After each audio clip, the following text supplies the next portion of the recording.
भक्तों राधे राधे। भक्तों आज की कथा एक बहुत गहरी सच्चाई को उजागर करती है। वह सच्चाई जो हर माता पिता के दिल से जुड़ी है। दुनिया में सबसे बड़ा दुख तब होता है जब बूढ़े माँ बाप अपनी आंखों के सामने अपने जवान बेटे की मृत्यु देख लेते हैं। सोचिए, वह पिता जिसने अपने बेटे को गोद में खिलाकर बड़ा किया, उसे चलना सिखाया, पढ़ाया, हर मुश्किल में उसके लिए ढाल बनकर खड़ा रहा, वही पिता एक दिन उन्हीं हाथों से अपने बेटे का अंतिम संस्कार करे, इससे बड़ा दर्द और क्या होगा। और दूसरी तरफ कई बार ऐसे बेटे भी देखे जाते हैं जो माता पिता के साथ दुश्मनों जैसा व्यवहार करते हैं, उन्हें डांटते मारते हैं, उनकी इज्जत नहीं करते और उन्हें उनके बुढ़ापे में अकेला छोड़ देते हैं। भक्तों, आखिर ऐसा क्यों होता है? क्या यह सब सिर्फ किस्मत है या इसके पीछे कोई छिपा हुआ कर्म का रहस्य है? देवलोक में एक दिन अग्नि, वरुण, बृहस्पति, शुक्र, यम, शनि सहित सभी देवता एक साथ बैठे थे और ज्ञान की चर्चा कर रहे थे। सभी देवता सवाल पूछ रहे थे और जिनके पास उत्तर होता वो जवाब बोलते थे। जब अग्निदेव की बारी आई तो उन्होंने बहुत महत्वपूर्ण प्रश्न पूछा।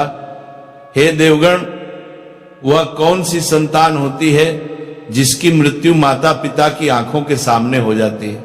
और वह किस प्रकार के पुत्र होते हैं जो अपने माँ बाप को इस संसार में दारुण दुख देते हैं, उन्हें प्रताड़ित करते हैं? अग्निदेव का प्रश्न सुनते ही पूरा देवलोक चुप हो गया। सारे देवता सोच में पड़ गए कि इतना भयानक और पीड़ादायक दुख क्यों होता है। वास्तव में पिता से पहले पुत्र की मृत्यु होना प्रकृति के नियम के विरुद्ध है। होना तो ये चाहिए कि पहले माता पिता संसार से जाएं और पुत्र उनका अंतिम संस्कार करे, पर कई बार भाग्य ऐसा क्रूर मोड़ लेता है कि वही पिता अपने जवान बेटे को चिता पर ले जाता है। यह दुख पिता को जीवित होते हुए मौत जैसा कष्ट देता है। इसी दौरान देवलोक में देवर्षि नारद जी पधारे। सारे देवताओं ने खड़े होकर उनका सम्मान किया। नारद जी बैठे और बोले, हे देवगण, किस विषय पर उद्विग्न हो?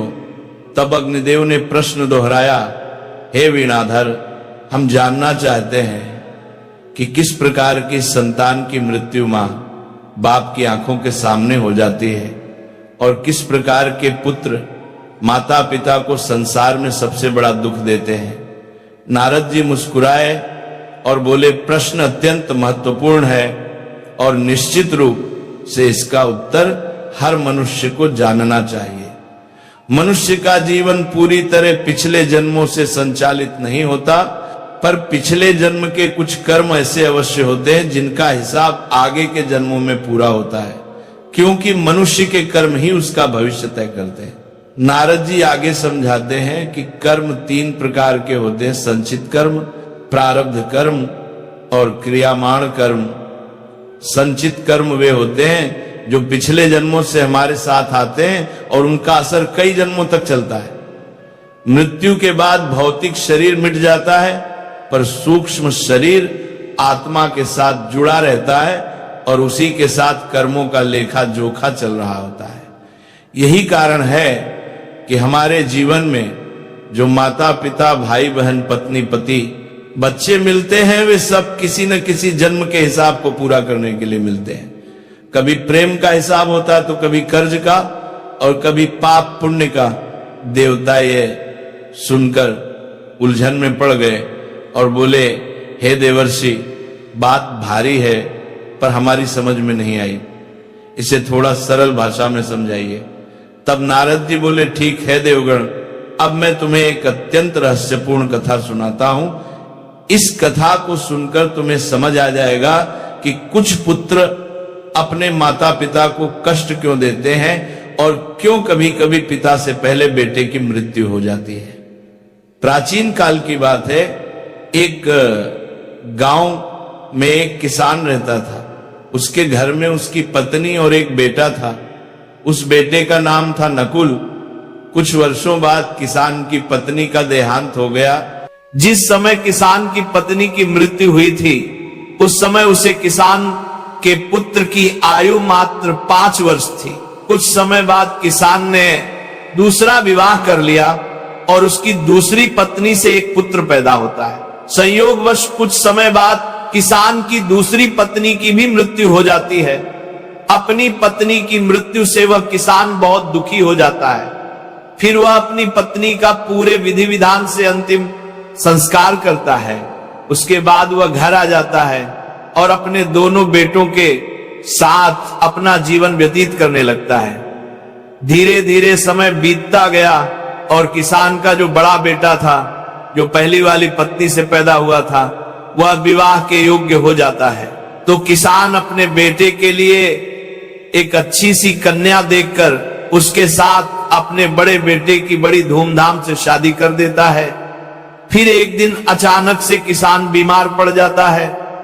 किसान के बेटे ने अपने पिता का बहुत इलाज कराया, लेकिन बीमारी गंभीर होने के कारण उसकी हालत बहुत खराब हो जाती है और एक दिन किसान की मृत्यु हो जाती है। किसान का जो छोटा बेटा था, जो उसकी दूसरी पत्नी से पैदा हुआ था, वह अपने सौतेले भाई के साथ रहने लगता है। बड़ा भाई अपने छोटे भाई को बड़े प्रेम से रखता था। धीरे धीरे समय बीतता गया। फिर एक दिन अचानक से किसान का छोटा लड़का बीमार हो जाता है। जब उसकी हालत ज्यादा खराब होने लगी तो किसान के बड़े बेटे नकुल ने नगर के वैद्य से उसका इलाज करवाया, परंतु उसे कोई राहत नहीं मिली। आगे देवर्षि नारद जी कहते हैं, हे देवतागण, आगे की कहानी ध्यान पूर्वक सुना, क्योंकि अब आपको पता चलेगा कि किन कर्मों के कारण पिता से पहले पुत्र की मृत्यु हो जाती है। हे देवतागण, बड़े भाई नकुल ने अपने छोटे भाई का कई वैद्य हकीमों से उपचार कराया, लेकिन उसकी हालत में कोई सुधार नहीं हुआ। इधर छोटे भाई की दिन प्रतिदिन तबीयत बिगड़ती जा रही थी। उसके इलाज में घर का काफी धन भी खर्च हो चुका था। इलाज कराते कराते बड़ा भाई अब थक चुका था। एक दिन बड़े भाई ने अपनी पत्नी से सलाह की, यदि मेरा छोटा भाई जो सौतेली मां से उत्पन्न है, अगर ये मर जाए तो हमें इसके इलाज के लिए पैसा खर्च नहीं करना पड़ेगा और जायदाद में भी आधा हिस्सा हमें नहीं देना पड़ेगा। इसके हिस्से की सारी जमीन जायदाद फिर हमारी हो जाएगी। उस दुष्ट भाई को अपने भाई की जान से ज्यादा प्यारी अपनी धन दौलत और भाई की धन दौलत लग रही थी।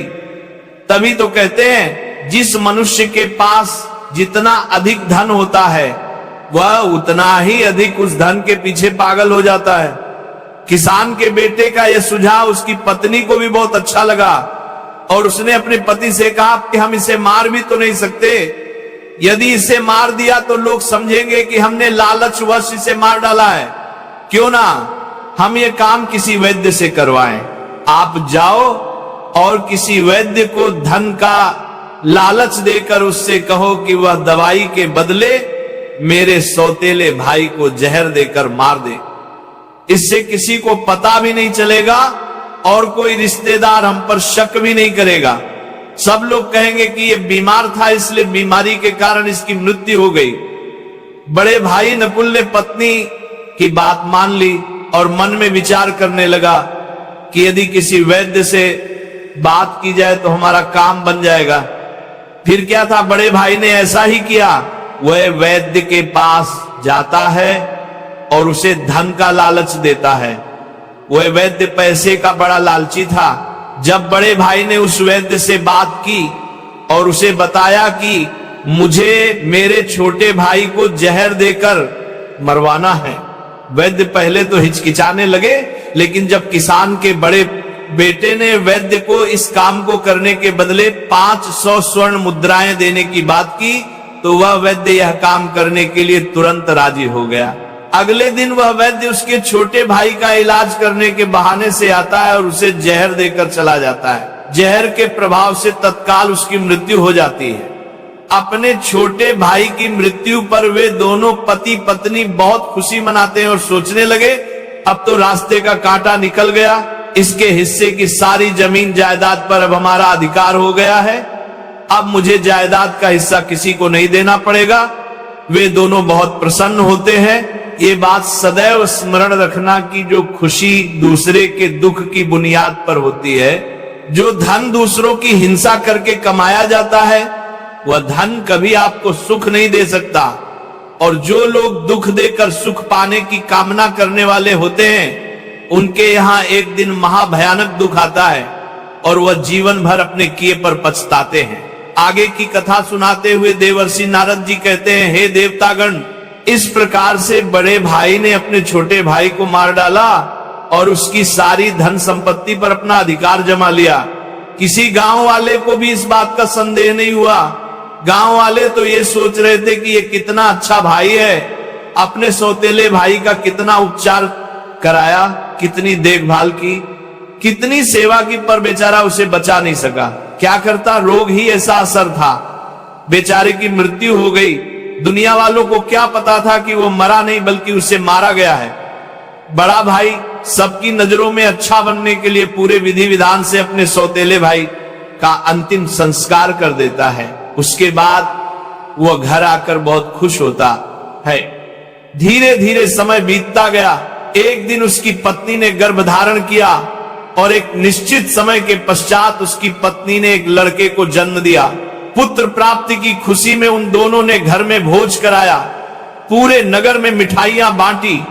उसके बाद वह दोनों बड़े ही लाड़ प्यार से अपने उस पुत्र का पालन पोषण करने में लग जाते हैं। कुछ वर्षों बाद वह लड़का जवान हो जाता है। उसके बाद किसान के बड़े बेटे ने उसके लिए एक सुंदर सी कन्या देखकर उसके साथ अपने बेटे का विवाह कर दिया। बेटे की शादी में खूब धन खर्च किया। बेटे की बहू जब घर में आ जाती है तो वह लड़का कुछ दिनों के बाद अचानक से बीमार रहने लगता है। माँ बाप ने उसके इलाज के लिए बहुत से वैद्य हकीमों को घर बुलाकर उसका इलाज कराने लगे। जिसने जितना पैसा मांगा उसको उतना पैसा दिया गया। वह इलाज के बदले जो भी धन मांगते वह किसान का बेटा उसे सब कुछ देता था ताकि उसका लड़का ठीक हो जाए। अपने लड़के के इलाज में उसने अपनी आधी संपत्ति बेच डाली। परंतु कहते हैं ना कि जिसका जितना कर्ज होता है उसे अवश्य चुकाना पड़ता है, चाहे कोई कैसे भी चुकाए। भक्तों, उस लड़के की दिन प्रतिदिन तबीयत खराब होती चली जा रही थी। लड़का बीमारी के कारण मरने की हालत पर आ गया था। उसका शरीर बहुत ज्यादा कमजोर हो गया था। उसे देखने के लिए गांव वाले उस किसान के बेटे के घर आए हुए थे। किसान का बेटा उन सबसे दुखी होकर अपने पुत्र की तरफ देखते हुए कहने लगा, पता नहीं भगवान मुझे किस पाप की सजा दे रहा है। तभी उस किसान का पुत्र अचानक से बोल उठा। लड़के ने अपने पिता से बोला कि भाई, अपना हिसाब पूरा हो गया है, बस अब अंतिम संस्कार में लगने वाले सामान का बाकी है, आप उसकी तैयारी कर लो। ये सुनकर के उसके पिता ने सोचा कि लगता है बीमारी के कारण लड़के का दिमाग भी ठीक से काम नहीं कर रहा है। देखो ना, मैं इसका बाप हूं और ये मुझे भाई कहकर बुला रहा है। तब लड़का कहता, नहीं भाई, आप मेरे बाप तो इस जन्म में है, मैं तुम्हारा पिछले जन्म का भाई हूं। याद कीजिए, ये गांव वाले बैठे हुए और तुम्हारी सौतेली माँ का बेटा तुम्हारा छोटा सौतेला भाई इसी प्रकार चारपाई पर लेटा हुआ था। और उस भाई की संपत्ति पाने के लिए तुमने उस भाई को वैद्य के हाथों जहर देकर मरवाया था। देखो, आज वही संपत्ति मेरे इलाज में लग चुकी है। आपके ऊपर मेरा जो धन था वो मैं धीरे धीरे अपने इलाज में लगा चुका हूं। ये सुनते ही उसका पिता एकदम से फूटकर रोने लगता है और कहता है कि मेरे तो कुल का नाश हो गया है, मैंने ये क्या किया, जो किया वह मेरे आगे आ गया। फिर उसने कहा, भाई मुझे ये तो बता दो, मैंने जो किया था वो तो मुझे देखने को मिल गया, पर एक बात मेरे समझ में नहीं आई है, इसमें तुम्हारी पत्नी का क्या दोष है जो बेचारी ब्याह कर तेरे साथ आई है? ये तो निर्दोष है, अब इसको जिंदा जलाया जाएगा। भक्तों, उस समय सती प्रथा चलती थी, अर्थात जिसमें पति के मरने के बाद पत्नी को पति की जलती चिता पर बैठा दिया जाता था। तब वह लड़का कहने लगा कि हे भाई, आप मेरी बात ध्यान से सुनो।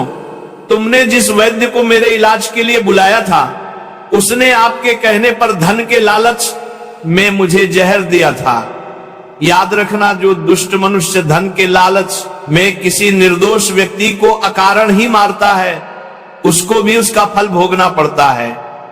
मेरी मृत्यु के 4 वर्ष बाद ही उस वैद्य की आकस्मिक मृत्यु हो गई और उसे मृत्यु के बाद एक लड़की का जन्म मिला। वही लड़की आज मेरी पत्नी के रूप में मेरे घर में आई है। मेरे मरने पर उसे भी मेरे साथ जिंदा जलाया जाएगा। इसको भी इसके कर्म का फल अवश्य भोगना पड़ेगा। आगे देवर्षि नारद जी कहते हैं, हे देवतागण, मनुष्य के जीवन में आने वाली प्रत्येक घटनाएं उसके द्वारा किए गए कर्मों की उपज होती है। हम जैसा बोते हैं वैसा ही हमें काटने को मिलता है। आज नहीं तो कल मनुष्य को उसके कर्मों का कर्म फल जरूर मिलता है। जीवन के हर कठिन प्रश्न का जीवन से ही हल मिलता है। जितना गहरा कुआं होगा उतना ही मीठा जल मिलता है। भक्तों, अपने भाई से इतना कहकर वह किसान पुत्र मृत्यु को प्राप्त हो जाता है। पुत्र की मृत्यु के बाद उसकी सारी संपत्ति का नाश हो जाता है और उसकी पत्नी को उसके साथ जिंदा जला दिया गया। इस तरह से उसे दुष्ट वैद्य को उसके कर्म का फल मिल जाता है। जिसने लालच में आकर एक निर्दोष पुत्र को जहर दिया था, वह वैद्य मर कर उसकी पत्नी बना था। उसे भी मृत्यु के महाभयंकर कष्ट से होकर गुजरना पड़ा। भक्तों, आगे देवर्षि नारद जी कहते हैं, हे देवतागण, इस संसार में 4 प्रकार के पुत्र होते हैं और जो काम उसने किए हैं उनका भुगतान भी उन्हें करना पड़ता है। नारद मुनि की यह बात सुनकर के सभी देवतागण पूछने लगे, हे देवर्षि, 4 प्रकार के पुत्र कौन से होते हैं? कृपया आप मुझे बताइए। तब नारद जी कहते हैं, हे देवतागण, शास्त्रों में 4 प्रकार के पुत्र बताए गए हैं। पहले पुत्र होता है अनुबंध पुत्र, दूसरा पुत्र होता है शत्रु पुत्र, तीसरा पुत्र होता है उदासीन पुत्र और चौथा पुत्र होता है सेवक पुत्र। ध्यान